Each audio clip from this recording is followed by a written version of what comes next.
হাজারো ব্যথা বেদনার পরে ফিরে আসনি তুমি আপন গড়ে।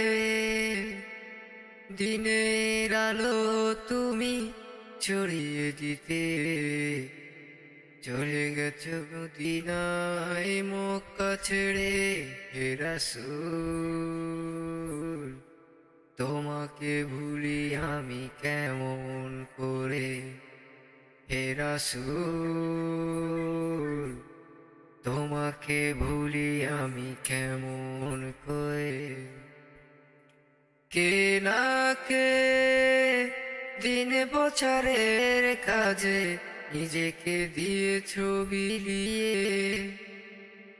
কে না কে দিন প্রচারের কাজে নিজেকে দিয়েছো বিলিয়ে। তাইফের কাফেরেরা চিনল না এ আলো, দুষ্টু ছেলেদের পিছু দিল লেলিয়ে।